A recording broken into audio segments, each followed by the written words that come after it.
E aí, galera, essa aula é sobre classificação biológica.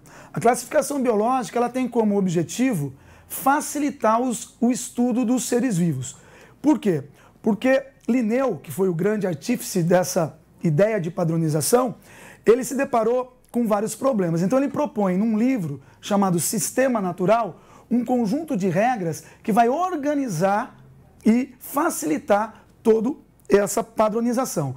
A ideia principal é evitar confusões. Mas que tipo de confusão? Veja um exemplo. Existe um animal, aqui ó, colocado na tela, que você vai ver. Olha lá. Você deve ter vários nomes a associar a ele. Talvez você conheça como caxinguelê, ou talvez serelepe. Muitos vão chamar de esquilo. Veja, é o mesmo animal com 3 nomes distintos, todos eles no português. Agora imagine que Linneu se deparou com um problema que ia além da própria língua, envolvia outras línguas. Então você tem em inglês, em espanhol, em alemão. Então veja, vários nomes para o mesmo animal, uma confusão.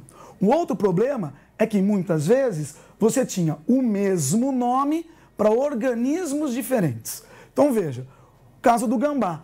Você tem aqui o gambá marsupial da América do Sul e o gambá placentário. São animais diferentes, mas com o mesmo nome popular. Então, ao criar uma regra, padroniza tudo isso. As regras de nomenclatura científica para nome de espécie são 3 que você tem que lembrar. A primeira delas é o idioma usado. É o latim, uma língua morta e, portanto, a gente universaliza a nossa comunicação.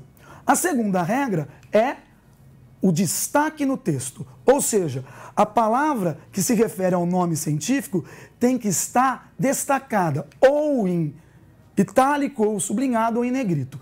A terceira regra, a mais importante, ela envolve 2 palavras, ou seja, o nome da espécie é formado por 2 palavras. Então a primeira palavra, ela se refere ao gênero. Então quando você escreve sozinho, essa palavra ela é o gênero e ela tem que começar com a inicial em maiúsculo. Pois bem, a segunda palavra, cuidado, nunca é escrita sozinha. Ela sempre deve acompanhar a primeira. E ela é escrita com a sua inicial em minúsculo, beleza? Então veja aqui o nosso nome, Homo sapiens.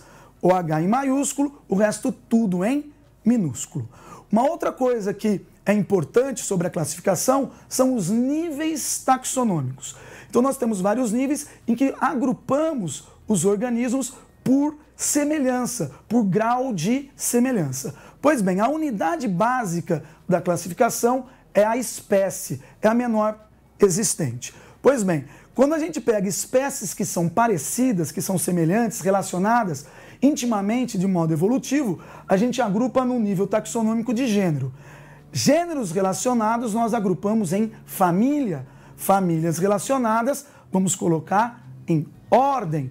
As ordens que são próximas colocamos em classe. As classes relacionadas vamos colocar em filos e os filos relacionados em reinos. Em último, o nível mais abrangente, nós temos o domínio. Beleza, pessoal? Então ficamos por aqui na nossa primeira aula. Até mais!